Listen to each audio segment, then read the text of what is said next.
Quel plaisir d'avoir un écran 4K à la maison. Bon, ça coûte un rein certes, mais au moins il y a moyen de profiter du contenu dans la meilleure configuration possible. Problème, faut encore que ce contenu existe dans ce 10 formats. Genre la première vidéo de YouTube, ça tape un peu les mirettes, hein. Et quand la 4K est disponible, il faut souvent donner le deuxième rein pour pouvoir y accéder tant le prix de l'abonnement y est plus fort. Netflix coûte 18 balles pour la 4K contre 9 pour la 720p sans pub. Même YouTube cherche à mettre payant la 4K via son premium et même le 1080p premium dont on va reparler dans cette vidéo rapidement.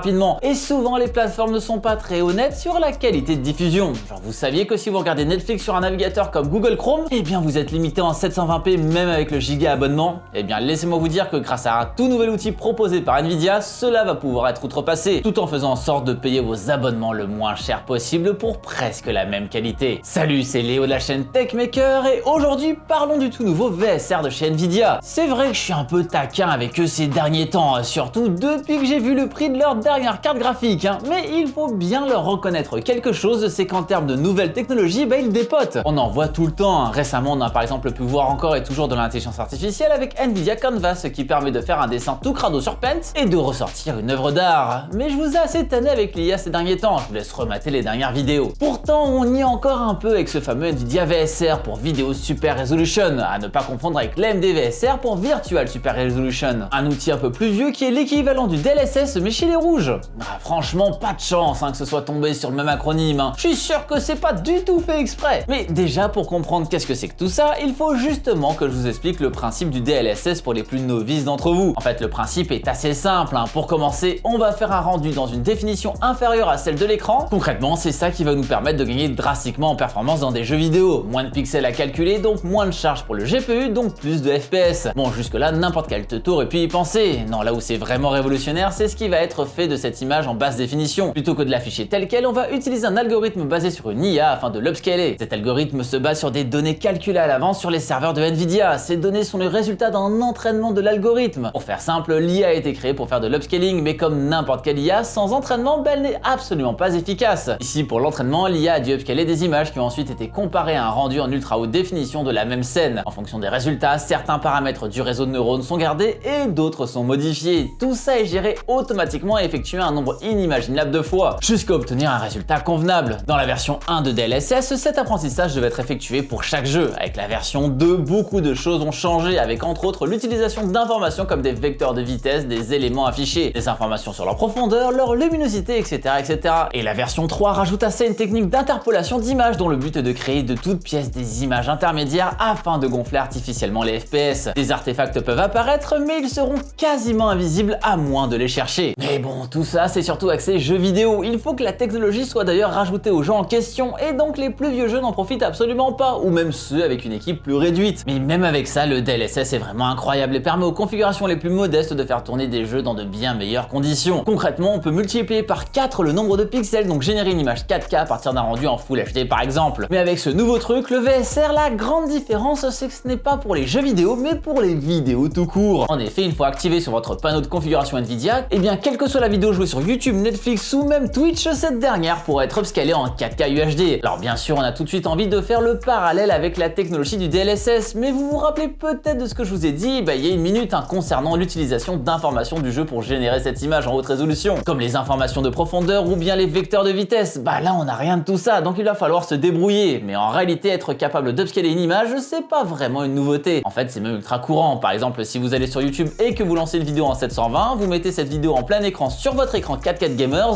concrètement il y a forcément de l'upscaling. Votre télé elle ne va pas afficher que 1280 par 720 pixels. Non, c'est votre PC qui va se charger d'agrandir l'image afin d'avoir le bon nombre de pixels en sortie. Ce qui est révolutionnaire avec le VSR, c'est le résultat. Prenez une image en basse définition et agrandissez-la sur Paint. Maintenant, elle a une définition plus importante, super, mais enfin elle est toujours aussi moche. Confiez la tâche à une IA surentraînée et là tout de suite c'est plus du tout la même. Le rôle de VSR n'est pas uniquement d'upscaler le contenu, c'est aussi d'en améliorer la qualité. Pour ça il va faire plein de choses, par exemple réduire voire éliminer les artefacts de compression. Tout ça est possible grâce à un entraînement assez similaire à celui dont on a parlé pour le DLSS. On part d'une vidéo en très haute définition sans compression. On va ensuite créer différentes versions de cette vidéo dans différentes définitions plus faibles et à différents niveaux de compression. L'IA va devoir upscaler ces vidéos et le résultat sera comparé à l'original. On ajuste tout ça et on recommence. Au bout d'un moment, voilà le résultat. Franchement, si vous ne trouvez pas ça bluffant, je ne sais pas ce qu'il vous faut. On trouvait déjà une techno similaire sur la Nvidia Shield Pro avec ce qu'ils appelaient l'upscaling IA. 4K. Mais maintenant le VSR est accessible à tous, enfin à condition d'avoir une carte graphique Nvidia de série 3000 ou plus. Alors bon, tout ça c'est bien beau et en vrai super pratique, mais il y a évidemment des contreparties. Déjà, comme je viens de vous le dire, il faut évidemment les toutes dernières cartes graphiques de Nvidia, donc soit une des lignées RTX 30 ou alors les toutes dernières RTX 40. Normalement cela devrait bientôt fonctionner sur la série 20, mais bon faut quand même une carte graphique assez récente. Certains utilisateurs ont aussi vu une consommation plus forte de leur carte graphique, étant donné qu'elle travaille évidemment pour justement générer ce contenu en meilleure qualité. Au prix de l'électricité, ça peut toujours valoir le coup de le préciser. Car oui, consommer plus d'électricité, ça coûte cher que consommer plus d'internet. Mais malgré ces deux contreparties, on est peut-être à l'aube de quelque chose qui va complètement changer notre façon de consommer du contenu, et même la façon dont ce contenu nous est proposé. J'avais déjà parlé du fait que Netflix augmente ses prix, ou même que YouTube se mette à proposer la 4K seulement aux gens qui payent YouTube Premium. Mise à jour qui n'est pas encore effective, mais qui pourrait bien arriver un jour ou l'autre. Et je trouve ça assez cohérent de vouloir faire payer ça, car la bande passante pour une vidéo 4K coûte évidemment beaucoup plus cher que celle pour vous refiler une vidéo dans une résolution inférieure. Faut se dire qu'une vidéo en 1080p a littéralement 4 fois moins de pixels qu'une vidéo en 4K UHD. Alors ok, avec la compression ça ne veut pas dire qu'elle sera forcément 4 fois plus lourde, mais quand même. D'ailleurs j'en profite pour faire un petit aparté, car je sais qu'on me pose souvent la question de pourquoi je publie mon contenu en 4K pour du bed facecam, alors que je dis souvent que ça n'a pas vraiment grand intérêt, que du coup je sature les serveurs de Google et que mon empreinte carbone n'est pas des meilleures pour un contenu que je pourrais aussi bien publier en 480p, étant donné que beaucoup d'entre vous sont encore bloqués à cette résolution. Eh bien il y a plusieurs raisons à ça. Déjà car ça permet un meilleur référencement de la vidéo grâce aux métadonnées. C'est bête à dire, mais fournir un produit de meilleure qualité, ça paie plus à Google qu'un autre qui le sera moins. C'est pas pour rien qu'il y a un macaron 4K sous les vidéos qui proposent cette résolution. On appelle ça des bonnes pratiques, donner le bon format à la plateforme, la bonne qualité, le bon son, utiliser les fonctionnalités, etc. etc.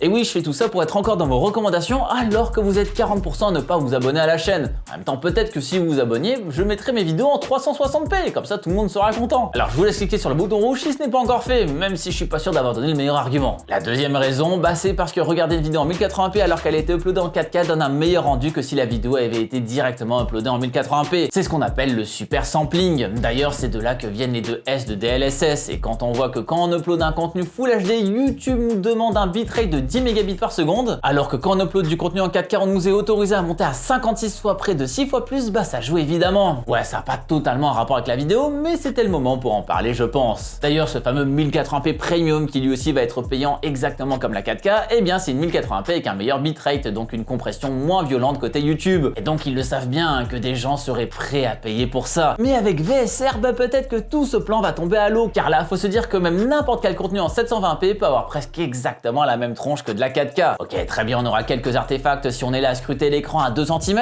mais en face, le gain est tellement puissant en termes de bande passante, en termes de prix et même potentiellement en termes de confort, car il n'y a très souvent pas de 4K du tout. Genre littéralement tout Netflix est en 720p sur Chrome. Ouais, ça, c'est bien de le dire, mais en effet, vous consommez souvent votre contenu dans la qualité la plus faible possible parmi celles qui sont encore tolérables en 2023. Alors oui, il y a certains moyens d'aller un peu plus haut, genre si vous êtes sur un Chromebook utilisant Chrome OS ou encore en ouvrant Microsoft Edge. Mais même comme ça, vous serez pas en 4K, mais seulement en 1080p. Ouais, trop cool de payer un abonnement 20 balles. D'un côté, je comprends que niveau bande passante, ça peut taper, de l'autre, ça reste 20 balles alors que YouTube nous laisse streamer de la 4K n'importe où et ça toujours gratuitement aujourd'hui. Ouais, je dis ça comme ça, si Netflix fait ça, c'est parce qu'il est très simple de mettre en place un système de capture d'écran pour créer des rips de vos séries préférées. Et ça pour ensuite aller les foutre sur BitTorrent, alors qu'en proposant que du 720p, il limite un petit peu la casse, mais avec le VSR, un petit peu moins. Après, il y a aussi le cas des plateformes qui n'ont absolument pas de 4K où cela va être complètement game changer, comme Twitch qui sera donc visionnable dès maintenant dans cette fausse 4K. Pour le moment, le tout ne fonctionne pas sur les autres plateformes. Enfin si, à part Hulu, mais bon, c'est un service américain, donc ça n'intéressera probablement personne ici, mais nul doute que le tout va s'étendre avec le temps. Bref, j'ai hâte de voir cette technologie s'étendre en dehors des ordinateurs avec ses cartes graphiques récentes. Et qui sait, ce sera peut-être enfin le moment de lancer une Nvidia Shield Pro Plus avec toutes ces nouvelles technologies. Et si on arrive à faire la même chose sur des jeux vidéo qui n'ont pas l'intégration DLSS, ce serait ultime. Car là, encore une fois, ce qui est le plus impressionnant, c'est que les contenus n'ont absolument pas été créés avec cette technologie en tête, contrairement aux jeux vidéo qui prennent en charge le DLSS par exemple. Non, ici, la technologie a réussi à s'adapter au contenu et c'est ça le vrai tour de force. Est-ce que vous avez pu utiliser le VSR vous? Est-ce que vous avez déjà une carte graphique pouvant le supporter en fait? Eh bien, dites-moi tout ça et surtout en quelle qualité vous avez regardé cette vidéo YouTube. Si ça se trouve, il y a vraiment des gens qui cliquent encore sur le bouton 144p,